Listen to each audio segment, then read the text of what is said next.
Hello everyone, Alistair Gold here. Back in the UK, and it's hotter than it was in Korea. Not as humid, but it is certainly hot, and things are hotting up again at Tottenham Hotspur because finally we have that sixth signing of the summer. I know it sounds ridiculous saying finally when July the 19th, and we're talking about the sixth signing at Tottenham Hotspur. But Djed Spence is through the door.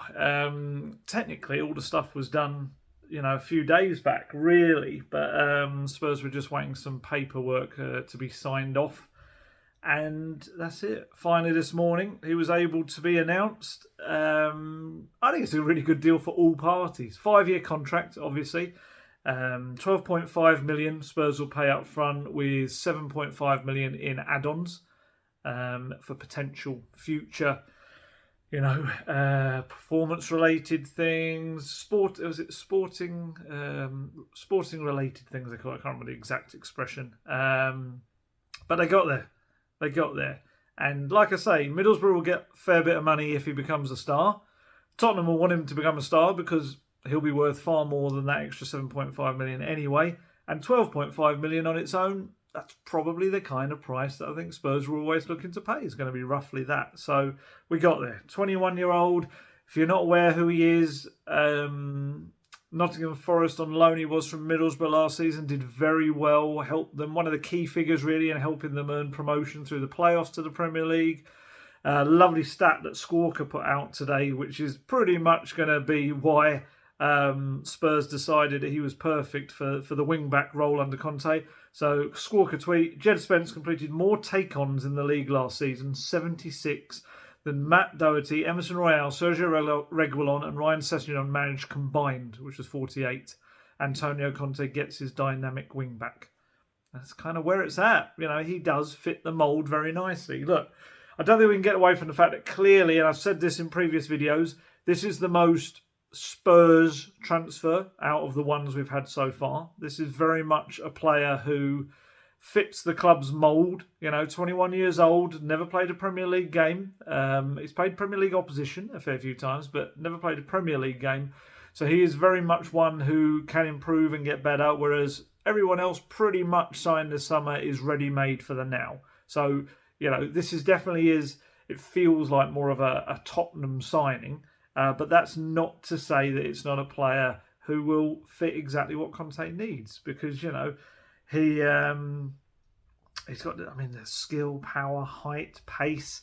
He's got everything really that Conte requires in that scenario, and it's just now a case of him increasing the assists and goals. Created a lot of chances in that Forest team, but they just weren't being put away so much, which you'd imagine, with the quality of Tottenham's attackers, should be different if he can do the same.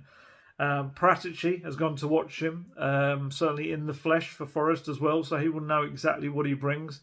And I think he's perfect for that role down the right-hand side. And when I do think about Sessegnon on the left, Spence on the right, obviously England under-21 teammates and used to play at Fulham together as kids as well. There's a part of me that kind of wonders, if they can both, this is very much an if they can both fulfil their potential, it might cast your mind back to Danny Rose and Kyle Walker. Spurs had a British pair of fullbacks who were, at their peak, were among the best in Europe. And it'd be fantastic if these two 21-year-olds could kind of go on and become, that kind of talent as well. It's like, do you remember when Walker signed, it was with Cole Norton, wasn't it? It was a double deal from Sheffield United. And I think, a bit like with Dawson and Reed from Forest, you kind of felt at the time that, on that one, Norton was maybe going to be the bigger player of the two. And the same with, I think we all thought maybe Andy Reid was going to be the more exciting of the two with Michael Dawson. It ended up being the other two players. It'd be interesting to see where these two... I don't know where I was actually going with that, because this wasn't a double signing. Actually, no, I'm going to use it. What I would say is the other signings this summer have been more established, maybe perhaps more exciting for some people, ready-made. I just wonder whether Spence could end up being the surprise package, the one that actually develops into a real star. Maybe a Dele, obviously we know where Dele is now, but where Dele reached and the phenomenal player he was, he kind of came as this slightly more unknown quantity, young British player, a bit of a gamble.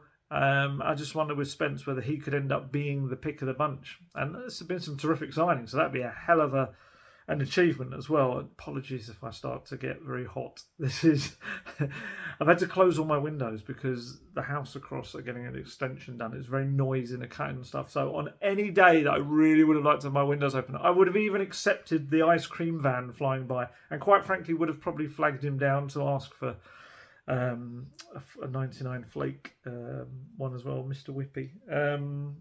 But yeah, I've got all the windows closed. So you will notice as this video goes on, I will melt more and more as it goes on. Because it's very hot. It's very hot. And as people from abroad seem to always comment whenever I talk about the heat underneath, like, haven't you guys got aircon? It's like, we don't. We don't really do that here in England. We just get very hot. Probably because we're not used to the heat too much. It's a bit like snow in terms of a lady in Korea was telling me that the Korean roads, even though they get a lot of snow in the winter, Korean roads never get snow on them because apparently they have a bit like undersoil heating in football pitches. Their roads have that. It's just like we're a country that's kind of unprepared for every weather, aren't we? That we get. But yeah, enough about weather waffle. And back to Spence. He's had some quotes. He did a little interview, which was like I say, filmed a few days ago with Spurs while they were waiting for the stuff to be all completed. To be in the Premier League and a big club like Tottenham is a dream come true. I'm just thankful that I've got here and I'm going to get the opportunity to play for this club. Everyone wants to play in the Premier League. As a kid, you watch it. That was a target of mine. Big club, Champions League football. And obviously you have some of the best players that play here. It's a privilege to be here. Last year we won promotion with Nottingham Forest and it was just a great season for me. It was the stuff of dreams, really. I can't wait to meet the players, the staff and the manager and just train with everyone and gel with the team. I grew up with Ryan Sessegnon at Fulham through the ranks from under 12s to under 16. We played a Premier League tournament together and won that. He went with the first team at a young age and obviously his career has gone very well so far. When he was asked what he would bring to Tottenham, he said, I bring excitement, skill, speed. I just want to excite the fans and play well, to just be prepared to work hard. I'm a very chilled character. I'm very humble and everything is about football with me. I've dedicated my whole life to it. Nothing else but just football, football, football, really. Which is really nice. It's a good interview. It says everything you want to hear. Ticks every box. And I do think he's an exciting signing. I do. Spurs signing has been terrific. It's a really nice mix now. A diverse kind of range of characters, desire. I'm going to be intrigued to see what Spence makes of Conte training in the heat. They were given Sunday and Monday off. Obviously Sunday they were flying, but Monday as well. And today's the day they all crack back on with it. And Spence is going to be literally, whoa! And this heat as well. It's going to be experienced. Clement Longley as well, meeting the team for the first time, all training today. Yes, I mean, to be fair to Longley, he'll have spent the last week, they'll have been doing all these running drills he'll have seen as well in Korea. So he will probably be more prepared for it. If anyone was told Spence, he should have been doing lots of running in the last week to get himself ready for it. Because it is like no other training. It really is. By the way, I really like the Spurs social media stuff on Spence was very good. It was something about, what was it? Something, no need to keep the suspense going or something, and they'd spelt it wrongly with suspense, which was good. And the sixth Spence as well, which someone I saw quite cleverly underneath tweeted, I see Djed people, which I thought was quite good as well. That appealed to the movie geek in me.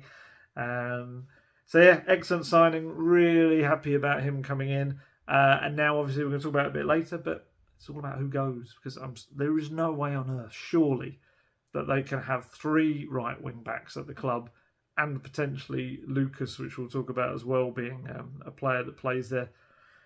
So yeah, the Korea tour, it was fantastic. It was really good. It was a manic one, the craziest tour I've ever been on in terms of the schedule, because normally when we've been to ones in Singapore, Shanghai, and it's a couple of American tours I did before that as well, it was over about 10, 11 days, sometimes 12. Whereas this was all crammed into essentially 7, 8 days, or 7 in the end. And everything was just, it was, to be fair to them, they packed everything in, but it was mad. My days, I was literally getting up first thing in the morning, writing stuff because of the time difference to be ready for the morning in the UK. And then in the afternoon and evening, I had various Spurs events I'd have to go to. Look, there's no hardship. Don't worry. I'm not saying, oh no, my tour across the world to cover Tottenham Hotspur was a tough thing. It wasn't. It was probably the biggest gripe I had that I was eating my dinners at like 10, 11 o'clock at night. But it was fine. They were lovely dinners.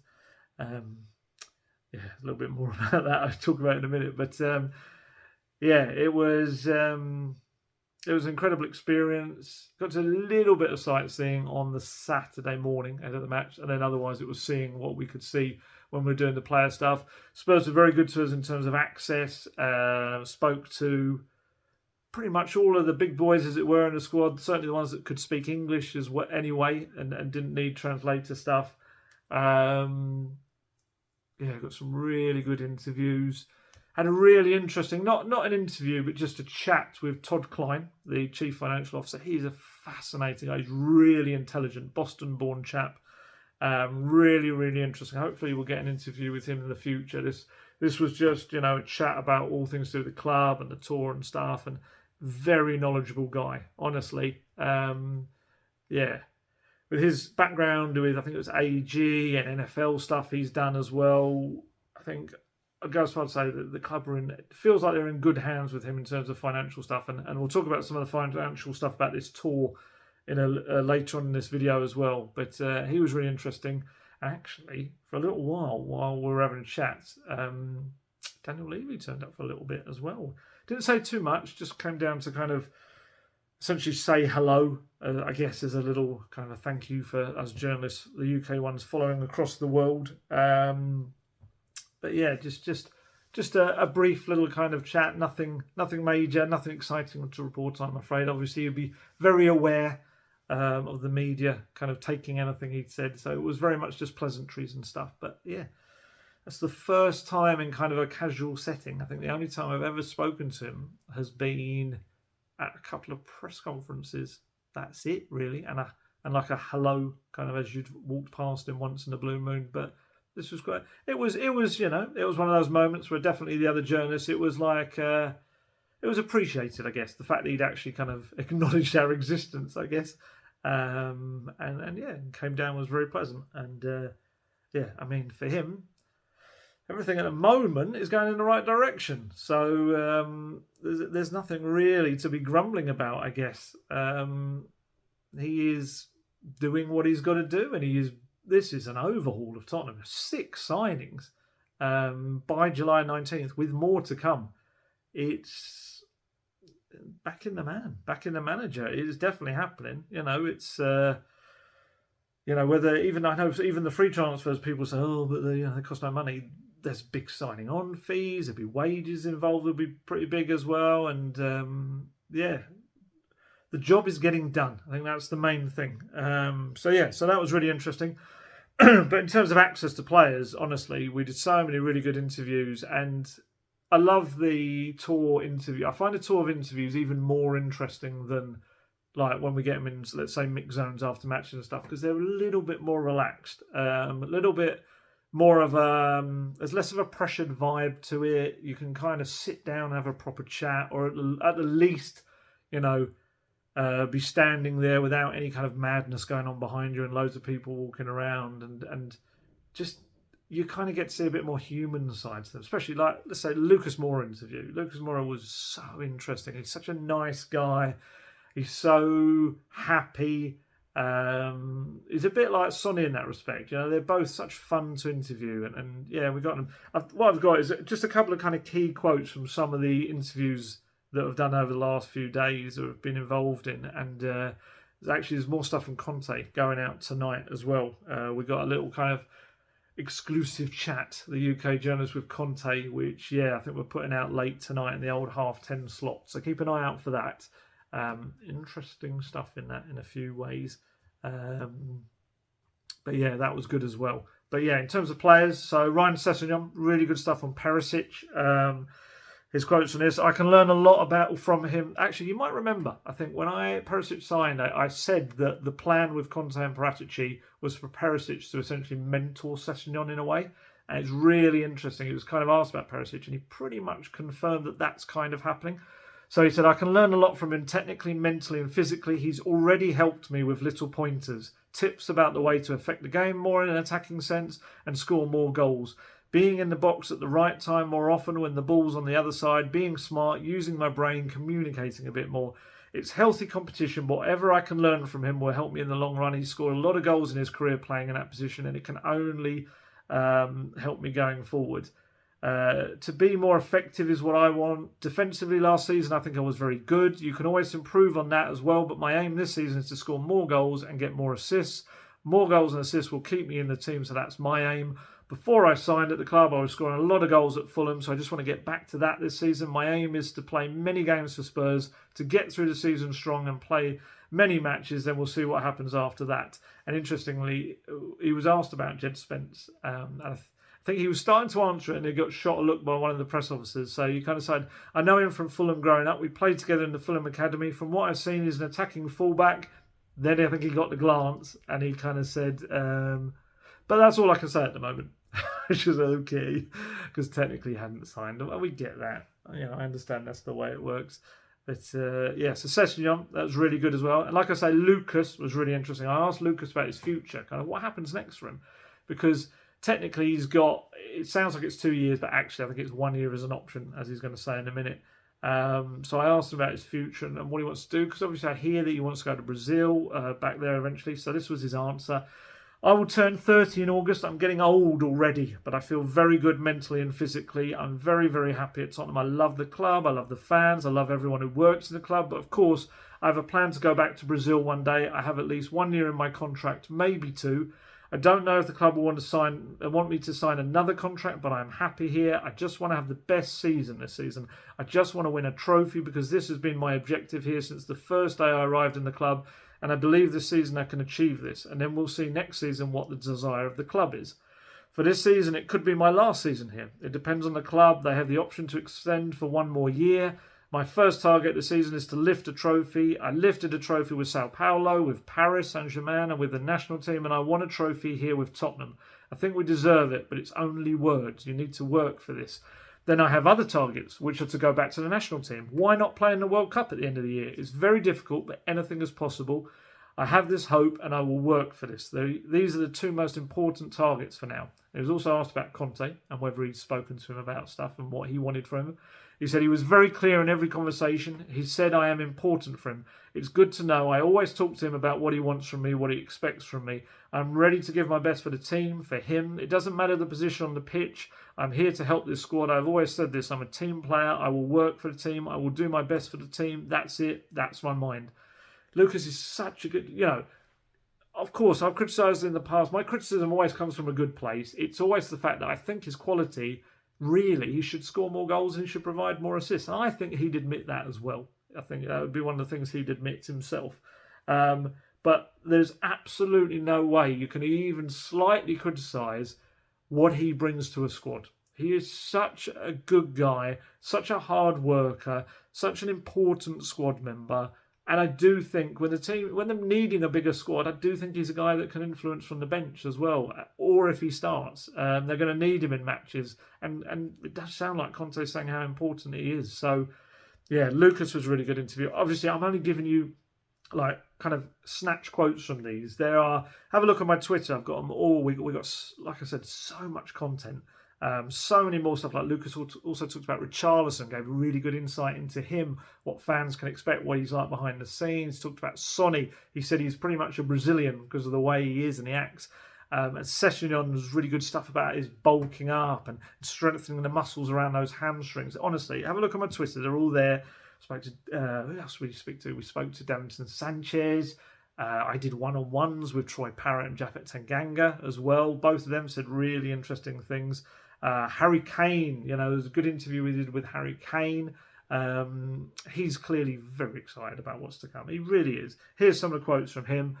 It's a big season. We've made some big signings, early signings, which is great. We haven't won a trophy in a long time. We haven't been at a level we know we can in the last 2 or 3 years, although we've done really well to get a Champions League spot. That gave everyone a good boost around the club and incentive to go and push on this new season. We've got to look forward.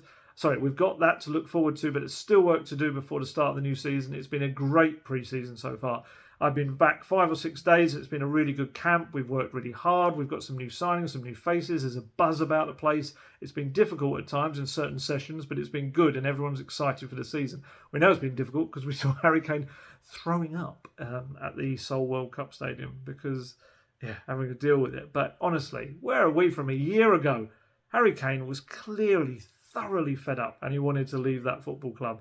And now he is really genuinely excited about what comes next. And he was talking about Conte as well. He said, Antonio's been fantastic. I've learned from every manager I've worked under. Antonio's probably taken fitness levels to another level for me. The mentality, being with him every day, seeing the way he prepares, the way he brings his passion and brings the best out of the lads. I've learned from that. I feel like I'm learning every year anyway and getting more experience and getting better. But with someone like Antonio, it's speeding up that process even quicker. I feel in good shape. There's still work to do in the next month in the pre-season, but I feel like I've still got a lot more to come. A lot more to give, and hopefully I can show that next year. I think Antonio's just brought a real intensity to training every day. Every manager has different processes, different ways of training, different types of a week schedule. Antonio likes to work. He likes to be out on a training on the pitch for however long he wants and make sure we're well prepared going into every game. I just feel that I'm at the stage in my career where I want to keep pushing and keep improving. It was good to see how my fitness levels changed over that period when he first came in. It just made me want to continue that and do as much as possible as to keep improving. It's not the longest pre-season ever. It will only be a few weeks until that first game, but that suits us. We're working in the right direction. Hopefully we can use some momentum from the end of last season to take it into this year and keep pushing on. The positivity. There is so much positivity around Spurs right now. Honestly, even just sitting there talking to staff behind the scenes. It could be anyone. It could be coaching staff. It could be people just working on the social media side of the club. It could be communications guys. It could be people doing like the global communications.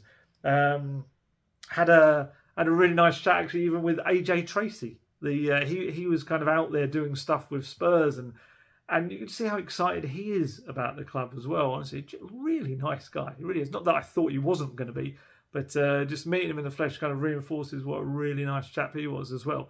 But just everyone inside that club is they're in a happy place. Like I say, sitting down with Todd Klein and Daniel Levy coming along as well, you can just tell there's just things are going in the right direction, I think is the way to say it. Matt Doherty, he was really good as well. Really good stuff he said as well. So he was talking about training. And he was being asked about that kind of nightmare training session, which I spoke in my last video that we saw. And he said, yeah, they're pretty normal. Even the week before in London was along the same line. So I don't know if there'll be any teams fitter than us this season. It's not like anything I've done before. This is hard. It's the hardest pre-season I've had. You get a great satisfaction once the season is over. Your mind has been tortured in the middle of it, but when it's done, you feel proud. Sorry, every session is over, not season. You feel proud, and you go to bed at night thinking, yeah, I've worked hard today. During it, you're just thinking, don't quit. Even if you crawl over the line or you have to jog or walk towards the end, it's that determination the manager has kind of instilled in us to keep going and never quit. And actually, we always wondered, Gianpiero Ventroni, the fitness coach, was like, players must hate him. I know I've heard stories about Gianluca Vialli locking him in a cupboard and calling the police on him because he worked him so hard. But Doherty says, it's all love for Gianpiero, actually. It's funny because we're having this conversation ourselves. Normally, when you have a fitness coach like that who's running you ragged, you start to not like him, but that's not the case. We absolutely love him. We've got so much respect for him that we do whatever he tells us to. And he was asked about the bell of shame. So if you're not aware of what that is, at Juventus, you used to have this thing where the first player to quit in any of the hard sessions they were doing would have to go over and ring the bell and everyone essentially look at him. And so he asked whether that was in Spurs and he said, no, there's nothing like that. I think he's actually calmed down a lot in the last few years. We're getting the sentimental side of him. Seriously though, it's incredibly tough and they know what they're doing, so we trust them. He was asked about his future as well, with obviously when Djed Spence was about to come in, and he's obviously got Emerson and Lucas playing at right wing back as well.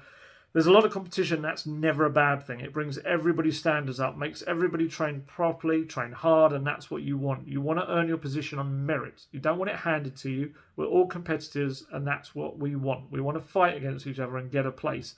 And on asked whether he was expected to stay at the club, he said, of course, I haven't been told otherwise. My plan is to stay, fight for my place. We've got an exciting season ahead. Why would I want to go anywhere else? Exactly. This is what I mean. It's so positive right now. Nobody wants to leave that club. And that includes some of the players they're trying to get rid of as well. This is the issue. I think everyone knows something's brewing at Tottenham Hotspur. Something, they are building something. And I can understand not wanting to leave it. But and just the excitement in Korea. It was just mad. The fans were so excited. Even I was getting, very surreal. I think I said it in the last video. It's partly Sung-Mo Lee's fault. Sung-Mo Lee, if you're not aware, is a Korean journalist who used to be in the England covering the Premier League. I know him very well. He's a good friend.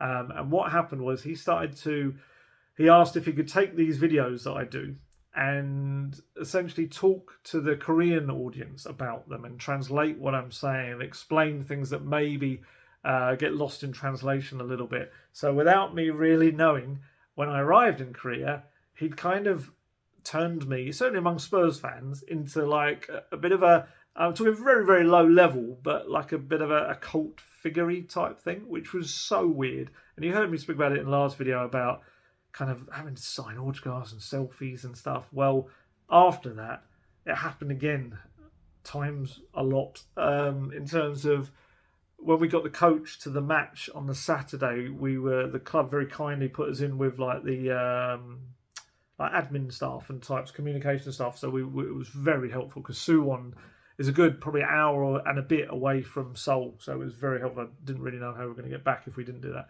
But when the coach rocked up, it rocked up right outside the stadium where all the fans were. So obviously, as I think I said in the last video, they all kind of shout gold because they do it the other way around, last name, first name. And as some Korean people pointed out, it may be because they can't pronounce Alistair as well, which is not or some people can't pronounce because it isn't the easiest name to pronounce at the best of times. But yeah, so they were shouting that, and then I ended up getting this queue of people, and all the Spurs staff were like looking at me. And to be fair, they didn't escape either. I think anyone who was wearing a Spurs badge, the fans were asking for selfies. It's such a groundswell of affection, and it was lovely. It was just so nice, and yeah, so that happened, and it was very surreal and weird, and I totally don't deserve it. And then it happened again when they took us back because they dropped us off right in front of the crowd outside the team hotel. We're all waiting for the players, and essentially, there's no way to sound it. And this makes me sound like such a muppet,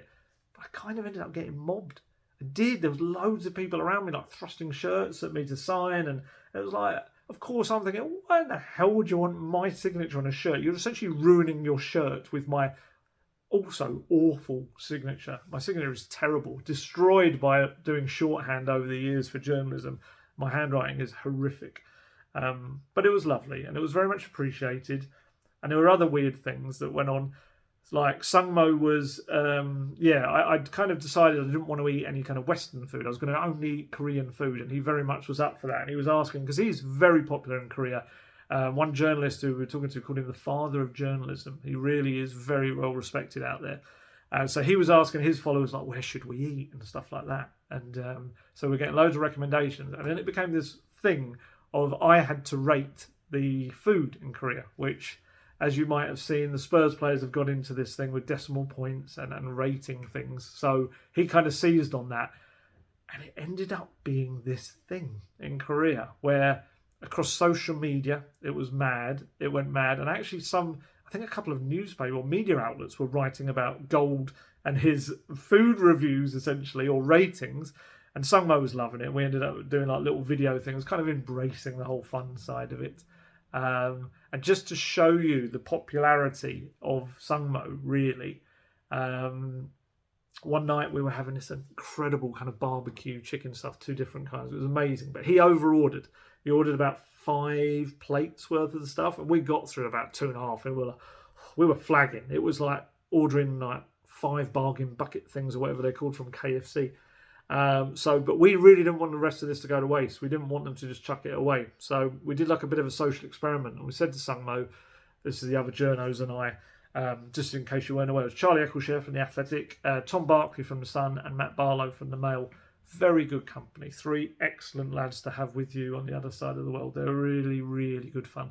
But yeah, so we said to Sung-Mo, why don't you ask your followers, look, we're going to be leaving here in about 10 minutes. The place closes in 10 minutes because it was one of our late night meals. Why don't you say, if anyone happens to be in the area, this is a restaurant we're at. And if you can get here within the next 10 minutes, you can have a selfie with Sungmo kind of thing. Someone turned up, and bearing in mind, his followers will be spread out across Korea and the world probably.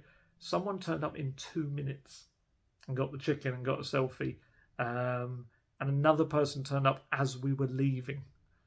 Honestly, like a couple of minutes later. It's incredible. And just the enthusiasm and affection. I'm going to really talk about the tour in detail in a little bit. We're going to really dig into why it's been so huge for Tottenham and the future of Tottenham as well.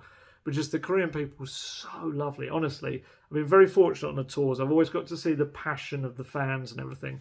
But they were incredible. And so 2 very different matches. The game against Team K-League, if you watched the last video, you'd have heard me speaking about it and how they reacted to stuff and the oohs and ahs and everything. The applause for little basic things that we maybe take for granted, and no criticism. It was all very supportive fandom. But what was really interesting, I felt, was in Suwon for the second match against Sevilla. They were, I don't know whether it was more hardcore Spurs. I think someone told me that maybe they mixed where the fans were sitting in the first one, whereas there were more Spurs-centric fans in this one, because there were all the chants you'd hear on a match day at the Tottenham Hotspur Stadium, you were hearing there. And I think it's over there actually on my desk. I brought it back. The official supporters club of South Korea were giving out these fans, which I could really do now because I'm starting to get hot. Which on one side's got Antonio Conte's face with Antonio on it, and on the other side is various chants. So the fans could kind of fan themselves, or supporters could fan themselves. At the same time, they'd also have chants. It was very cool, and it worked. There was a really good atmosphere. It was terrific, honestly. I really highly recommend South Korea. My only regret is that I really wanted to do like a travel vlog type thing there. I just didn't have the time. Didn't at all. My intention was to try and do it. I even did some early little bits of video for it, and I just swiftly realised each day I was pretty much working from 9 in the morning till about 9, 10 at night. So unless I just did every video was me at night talking into the camera, you would have even seen me doing my 2 a.m. video after Spurs very kindly decided to time their breakthrough in talks about 5 hours after I'd done a previous video. So obviously I had to follow it up. Because there's me saying there's nothing close, and the club are saying there's nothing close, and then unexpected even for them, they made a breakthrough later that evening in Korean time, and so I had to obviously let everyone know, because otherwise you look like a bit of a plonker with a video that sits there for a week going nothing's close as someone signed. Yes, that's transfers, that's the timing thing. It's interesting because I saw on social media people like, oh, he said there was nothing close. Yes, there wasn't. Then there was a breakthrough. I can't bend time, unfortunately. I can do a few things, but certainly I can't bend time to make breakthroughs happen before I record a video. I wish I could. I wish every time there's a breakthrough, it happened just before I recorded a video, so that I'd always have the very, very latest. It's not helped by YouTube. YouTube's processing times have gone mad. Sorry, it's a very technical thing to whinge about. But you upload it, which isn't that slow, because thankfully nowadays I finally got decent broadband, but also it sits in their kind of back system for up to 2.5 hours, running loads of checks before I can kind of properly publish it. So that's why sometimes you'll see me with bright sunshine filming it, and then you'll be watching it in the evening, and it's because of that. And that obviously means you run the risk of stuff like that happening and breakthrough being made and not being able to feature it in the video. But hopefully we'll talk about it anyway. We'll talk about transfers. Don't worry, transfers are coming. We're going to talk about them as well. Just very quickly, I want to talk about the Sevilla friendly. It was very unlike the Team K-League friendly. That was very much, apart from Davinson Sanchez, that was more of a friendly. The Sevilla one, I suppose if you've got Eric Lamela in your team, you can kind of imagine what you're going to get. Because any team with Eric Lamela in it, there was blood, tough tackles, pressing high up the pitch, a half-time scrap on the pitch, which, although not what you want to see at a friendly, was brilliant to see because, in one respect, because Sonny was involved. I think it came from, he accidentally caught a guy with his elbow as he was trying to get away, and it left the guy's nose bloody, or his mouth. And I think that was the cause. There was some kind of, if you'll pardon the pun, bad blood because of that at half-time. But what was lovely was as soon as the Sevilla players went towards Son, like a pair of minders, Romero and Richarlison just essentially went vroom, right in the way. And Richarlison and Sonny have become really quick friends. And just, it was only 5-6 days at that point. Sonny actually spoke about it. Again, look at the interviews on my Twitter. There's one with Sonny where he talks about his Richarlison friendship. And just the two of those are straight in there to protect him. And you know what? That match was exactly what Conte wanted. You know, he kind of essentially said it. I've got the quotes here. But when you think about it, because it's a short pre-season, you know, it's only, the first match is August the 6th. To have your first one, yes, which was a bit of a friendly, but then to have a really tough one against Sevilla with lots of intensity and pressing and hard tackles. Then you've got Rangers, which I'll be heading up to this weekend. They are not going to take any prisoners. You know, having England versus Scotland kind of thing in front of the fans, they're not going to go light in that. Then Roma, Jose Mourinho's Roma, are not going to lay over either. That is going to be another tight game, as in a tough game as well. Here's what he said. We played 2 friendlies, as Conte. Maybe the first game was friendly. Today, I think it was a higher game, but that's very important. Also, it is in my strategy to have this type of game in the middle of the work. Many players today were a bit tired. When they arrive every day with another session, it's not simple. But for me, it's good because they're a bit tired and they have to collaborate to create a union in the difficulty. I think I had a good response today in a real game against Sevilla. It was a real game. Now we come back to London, and after 2 days of rest, we start again with double sessions, and then we have another tough game against Rangers. We continue to work on the tactical and physical aspects because we want to prepare very well for this season. At the same time today, it was pleasing to see my team bring high pressure and to run. For sure, we have to try to improve in the possession because I think we lost balls that were dangerous, but I think it's normal because we start to feel the fatigue. At the same time, it's very important to, in the moment, feel the fatigue to play a game like this. Today, a game like this helps you to improve the team and also mentality because Sevilla were very strong and they played a real game and we did the same. So, yeah. Let's be honest, those Spurs players would be very happy to have Sunday and Monday off because they would have been absolutely knackered. It was a really successful trip on and off the pitch. Conte in the past, certainly at Chelsea, has moaned about pre-season tours, but I got the impression with this one, he maybe learned from that and meticulously had planned everything. What they could do, where the players went. I know there were certainly some events players were going to, and he said, no, I don't want that. I want them to recover that little bit more from this session. If you're going to do it, have it closer. I don't want them heading off in 45-minute hours drive. I want it to be here, and then they're done, and then they're back, and they can continue their recovery. So I think all of that will play its part towards Spurs being absolutely ready for August the 6th and the match against Southampton. So, other thing about the match, there's friendly, so it's not too much you can massively take from it. Richarlison again, playing in every position, pretty much out there on the pitch, showed some bright moments, but probably there's another Brazilian I think that most people talk about afterwards, that's Lucas Moura. Because Conte, we've asked Conte many times over the last, since November, since he came in, can Lucas be a right wing back? Could he play there? And he's kind of swerved the question. He said Kulusevski can play there, but he's never really looked at Lucas in the position, maybe used him briefly during matches, but it's never really been a thought for him. And then suddenly, here we were, and he was using him, and also bigging up massively in the role. And I just thought the timing of it was really odd when they were about to sign Djed Spence as well. It was a really, strange timing to do that and say the thing. Well, no, sorry. I don't think it was a strange timing to do it, because I think the reasoning behind it was because they only had Sessegnon to play on the left because Perisic has only just returned to training so they didn't really want to push him. He'll play 20-30 minutes against Rangers, but they didn't want to push him. So that meant Sessegnon was only a left-sided person. So that meant the plan was always going to be Matt Doherty could play on the left. And then that means you've only got then one right wing back, essentially, in Emerson Royale. So that meant he clearly decided to go Sessegnon and I'll play Lucas so that I can play Emerson and Doherty. So I understand it in terms of in the match moment, but I kind of felt the massive bigging up afterwards of Lucas was a little bit like, why are you doing this now when you're about to sign a player who clearly is going to be a challenger for that position, and you've already got Doherty and Emerson as well? So his quotes, just so you know, is I spoke with Lucas, and I think that this will be a good option for me. And in the past, I converted Perisic to that position. Moses was the same. Kandreva was the same. Before a winger, and then to become a wing-back. For sure, Lucas has great quality, and I think this could be a good option.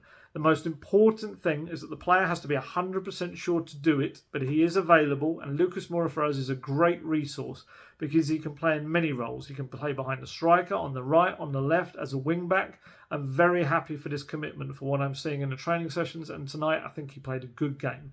I mean, it was only 45 minutes, but it was bright. It was a performance that I saw some people really slating it on Twitter, which I didn't agree with. I thought he kind of did what was asked of him. You know, he's not going to be a tackler. He's not going to be that kind of guy. But it was a good defensive header he did from one cross that came in at the back post. And getting forward, he linked up quite well with Richarlison at times. And, you know, we've seen him be a defensive kind of wing-back almost of sorts. I remember there was a North London derby during the pandemic when the stadium was empty. And he essentially played in front of Ben Davies as like a second left back, and he did really well. He was like one of the, possibly even man of the match. I can't remember, but he was superb. I remember that day. So he can do it, and I can understand why people have asked about it in the past. But really weird. Even before the game, I had a couple of Korean journalists were interviewing me for a piece they were writing about Spurs, and they were asking about Lucas at wing back, and I said, I don't know, I think he might play there in terms of emergencies, but when they've got 3 wing-backs they're going to have on the right, I can't really see how he's going to play there that much.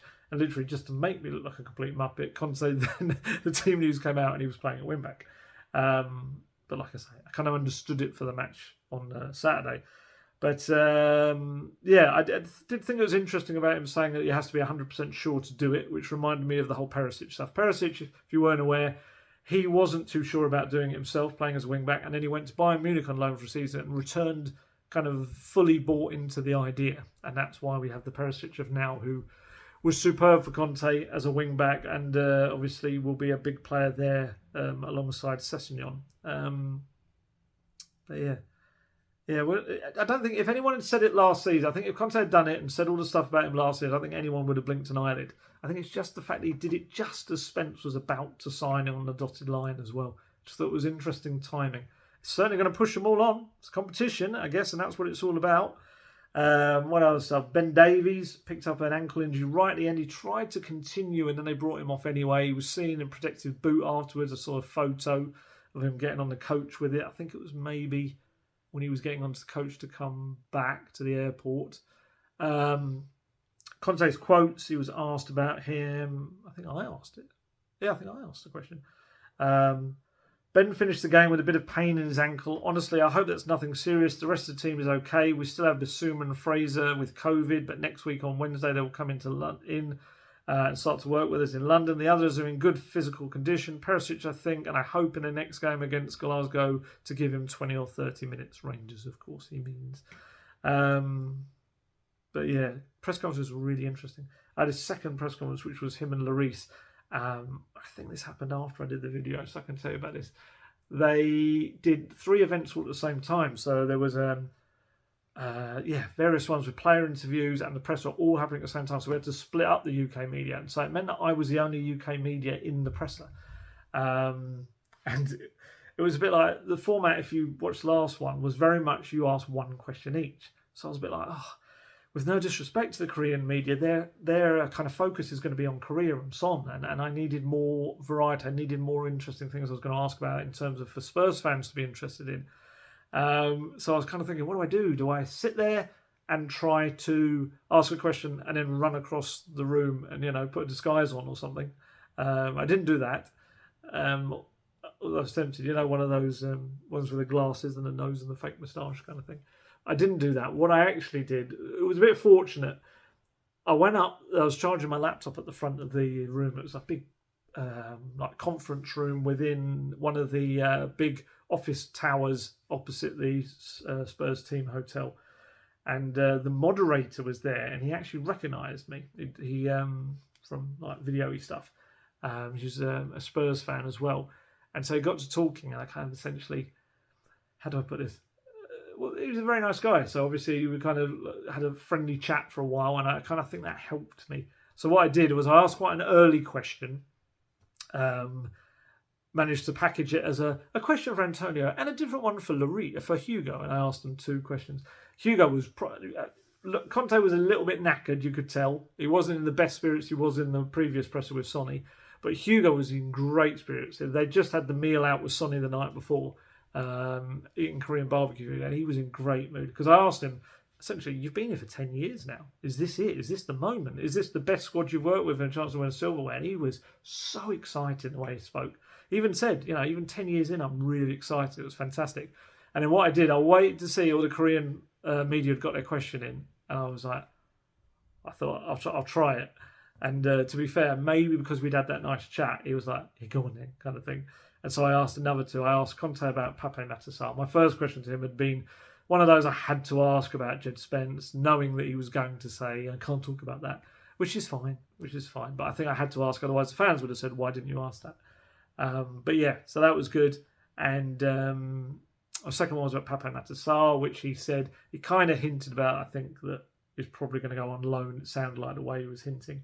And then, I asked Lloris about Clement Longley, which was really interesting, honestly. Look up my stuff, every word from Lloris I wrote. Stuff on Longley is really fantastic. I'm trying to think, maybe I did say in the last video. Honestly, I've lost all sense of time. That was on Friday. So whenever I did my video, it might have been Friday, actually. It might have been after the presser. I don't know. Apologies if I just repeated myself. I've probably still got a little bit of jet lag. So I'm not really with it. But yeah, tell you what, let's talk about the financial side of the tour, because it's fascinating. We got a really good sense of it from, like I say, Todd Klein. We were talking to him about stuff. But also Spurs are very good, gave us loads of facts and figures, which I can tell you now. So it's going to be a tour, I think. It's only 7 days, but I think they're going to feel it for years to come, the impact of this. So Spurs took 107 people out there. That's players, coaching staff, fitness staff, medical sports science teams, social media guys, communications, marketing staff, global coaches, various members of the club hierarchy were there as well. And I stayed at a very nice hotel, one of the finest hotels at the Conrad, which was lovely. It's got a mall downstairs as well. It's an incredible place, beautiful place. But, all of that, all of the money that would have cost spent staying at the nicest place with 107 members of staff, Spurs will come out of this making a profit. There's the Coupang Play Series. Coupang sponsors the whole thing. They're a bit like the Korean version of kind of, I guess, Amazon is probably a way to look at it. So the financial side, they won't have come out of a loss whatsoever. And I think long term, huge financial gains there'll be for the club. Obviously Sonny holds the key to it all. He is the gateway to South Korea. He's just, see it in person, to see it in the flesh, what Sonny Mania is like. It's incredible. There's me laughing about the silly little low-level kind of version of it I was getting, just to experience for a day maybe or a couple of moments what it felt like to be like one of these players. Sonny is just another level, honestly. Like I said earlier, when he went down in the runs and the whole stadium went silent after the end of the training session, and when he just looks even at the camera slightly, it's just incredible noise. Thousands waiting for him at the airport and stuff like that, and seeing him off. K-pop stars turning up at the hotel just to get selfies with him. He is like a national hero. You can't go 10 yards without seeing some billboard or advert with Sonny on it. He is... Some people who have seen the impact of both say that Sonny's actually bigger in terms of in Asia to what Beckham kind of was in I guess in a global sense, but if you take it in purely the Asian sense and also South Korea in particular, it's bigger than that. It's an incredible respect they have for him, and to be fair to him, he's incredibly respectful back. He's so good, he's so patient, and he's just really proud that Spurs have come to his home country.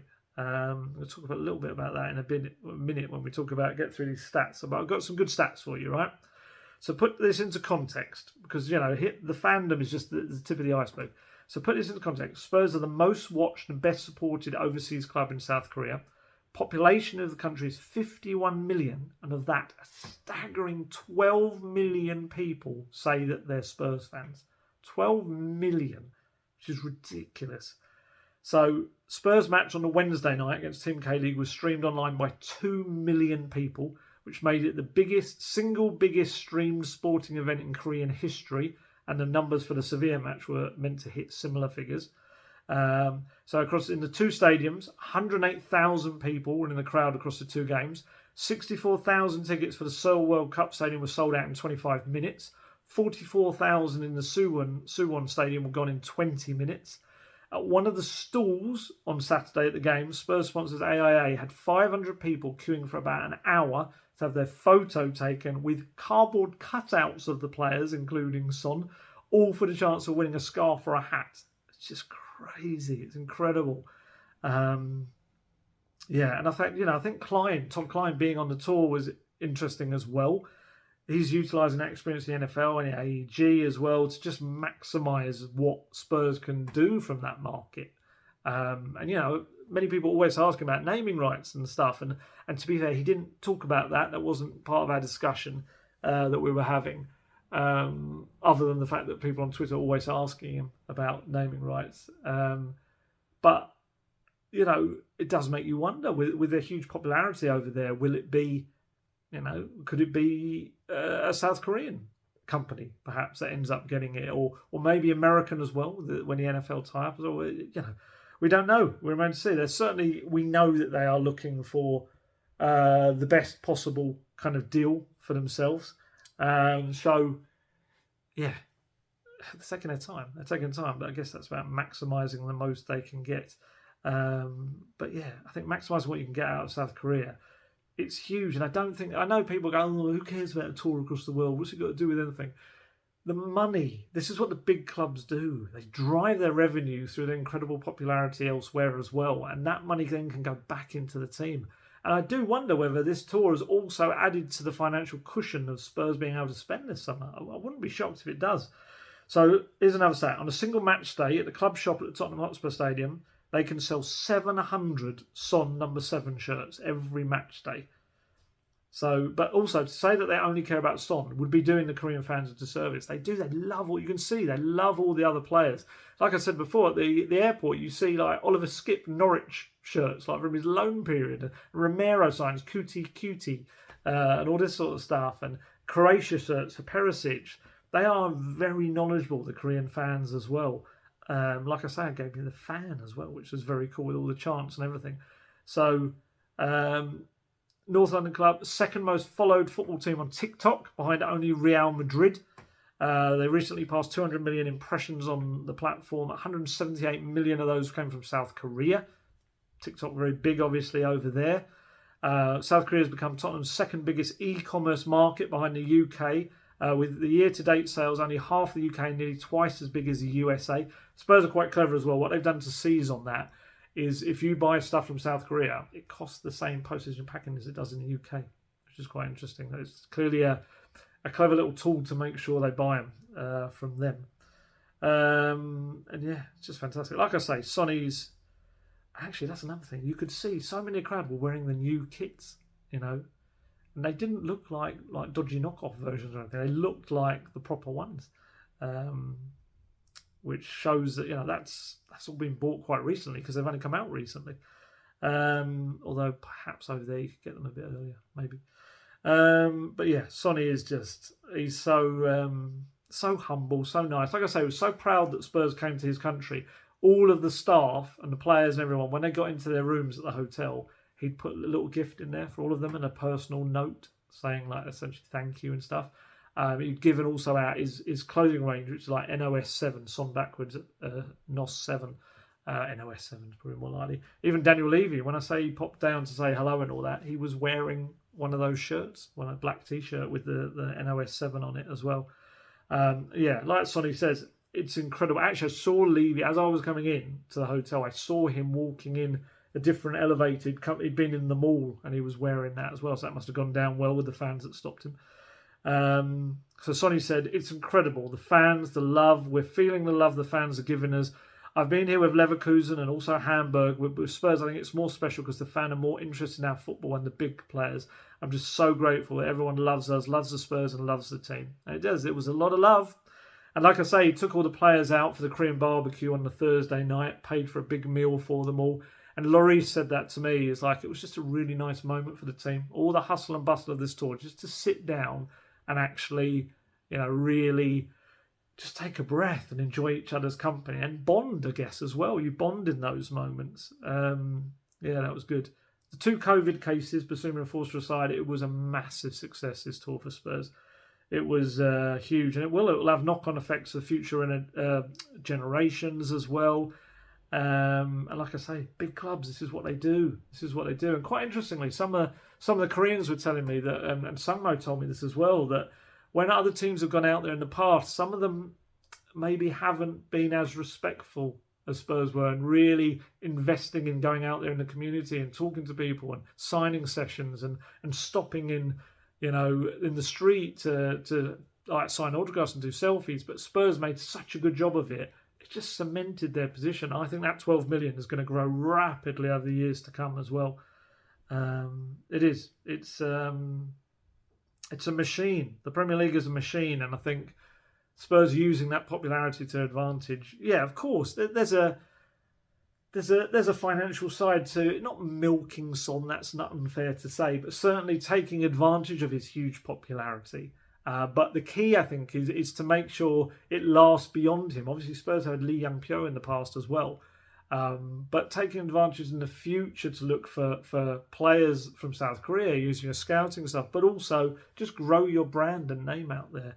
I know people don't sometimes like the business side of journalism, business side of football, but I find it quite fascinating, that side as well. It's just become such a machine. Away from the tour, we are back in UK soil, so let's talk about what else we've got. Despite people asking about Kim Min-jae, Sungmo, funny enough, was asking around about that, and he was told there's no truth in that at this moment. I think I said way back in the window, didn't I, that he's not one of the top targets. If they did turn to him, it was because they couldn't get hold of their top targets. And Sungmo was pretty much told similar, that not one for the now. I think there's some talk of the Italian clubs. Was it Lazio? Someone may be looking at him. Lots of people asking about James Maddison. Interestingly, Spurs really playing that down. Anyone we asked out on the tour about Maddison really played that down and said, no, nothing happening there. I'd say on that one, it's a difficult one. I said earlier in the summer, made it very clear in my videos and stuff, that I knew that he was on their long list of potential attacking midfielders in recent years. They like him. They chased him before he went to Leicester as well. They like Maddison. Only 2 years left on his contract as well. I'd say for the moment, don't get too excited. But adding the massive caveat, and I'm going very much against what Spurs are saying, I think if he were to become available, if that was a deal that could be done, I think Spurs would make a move. And I wonder if he'd move as well. It's just, like I say, it's exciting stuff happening at Spurs right now. I know Spurs have looked at him as a potential homegrown target as well. So unless they're just playing down expectations for the now, because it's not looking possible at this moment, as I said earlier, things can rapidly change. So yeah, I'd maybe just keep an eye on that and see what the situation with him and what happens. If I was Leicester, I probably wouldn't want to let him go. But then if there's any indication he might not sign a new deal, and certainly everything he said has been about staying at Leicester next season as well. But if that situation changes, I just get the feeling Spurs would be in like a shot. So yeah, that's one of those occasions where I'm going to say Spurs are playing it down and saying there's nothing there. But just keep an eye on it, because I obviously was told differently as well. Japhet Tanganga, there's definitely interest from Milan, but that's all it is at the moment. Let's see what happens. I think some talk that Paratici is out in Italy now, has gone back there after the tour. So potentially you'll see a few more Italian links hot up, because journalists over there will see people turning up for meetings and the like. But yeah, Tanganga, definitely there's interest from Milan. I know that's real. So keep an eye on that, see where that goes. From what I'm told, Spurs' focus right now, they've got 6 through the door, is massive. Their focus is on getting players out that door. We know Tanguy, Gio, Sergio Reguilon, Harry Winks, all left behind. They have to be moved on now. They're not in the plans. They have to be moved on. And obviously potential others like Joe Rodon, poor lad who had to obviously stick at home because of his illness. And you think, like I say, one of those right backs has to go. Emerson Royale probably has to be the one, because for me, Matt Doherty is more versatile and he is a more natural wing-back, and you're not going to get as much money for him. It makes more sense for me, Emerson, although, like I said, don't think he wants to leave. And then anywhere else that, a bid might come in for as well. So very much the focus, I'm told, is getting those players out the door, because I've told you before, foreign player numbers are stuffed. 5 over in the European list. Even having too many, you can almost have too many homegrown players as well, in a weird way, because if you want to fit them all into 25-man squad, you actually would have to take away from your 17 foreign players as well to be able to fit them in. So, yeah, very much they need to get players out the door. Like I say, Basuma and Forster as well.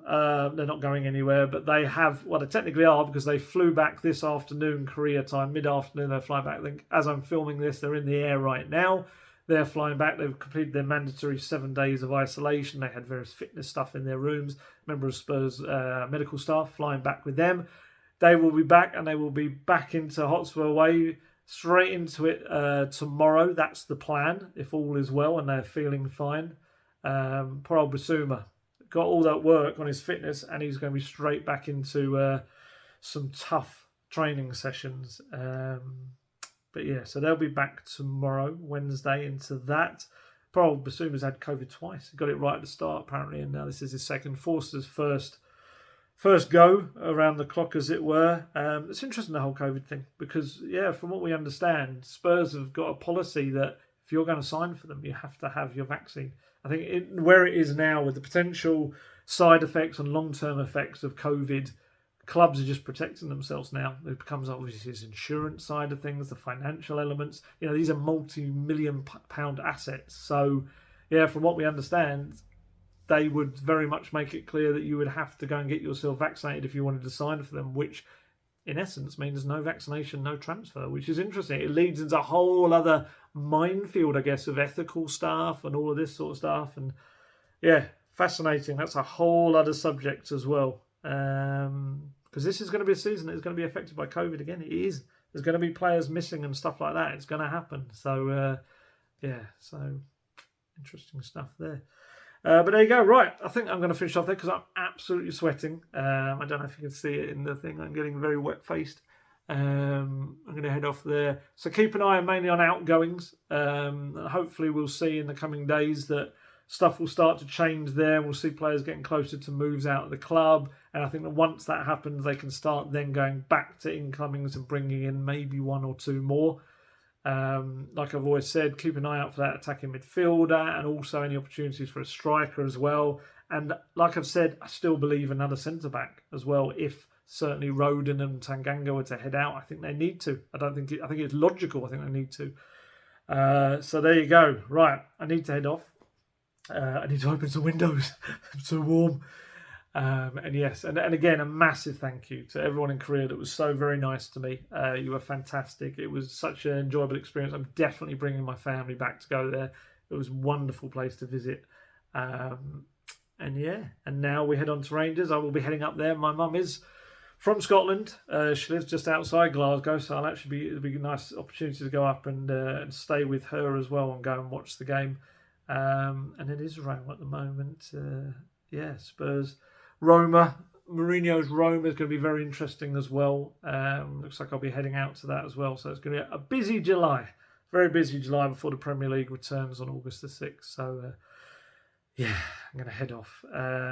We'll have more transfer links in, like I say, when we start getting more of the players out the door, of which I think we'll start to see movement on that within the next 3 or 4 days, purely because of the fact that I don't know whether those players are going to train alone or be part of the group. It'd be interesting to see what they do with that. But yeah, they need to move on because for their careers as well, I think they're just not going to be a part of things. And you'd look at the money there, and there's a fair bit of money that can come in and go towards new signings as well. But there you go. Right, really must go. I'm so hot. And I definitely mean that in the temperature sense, most definitely. Yeah. So, as always, stay healthy, stay safe, look after yourselves, especially in this extreme heat over here in the UK. And I shall catch you later. hopefully, maybe before the end of this week, I might try and do one before I head off to Scotland. Maybe if there's any developments or you guys want to ask questions in the comments below, maybe I'll do a Q&A or something. But yes, I will try to do another video before I head off to Glasgow. See all my relatives up there as well. On my side, one side of the family, all Scottish. Hence Alistair, spelt the way it is, in case you've ever wondered. So there you go. Right, I'm off. Catch you later. Goodbye, everyone.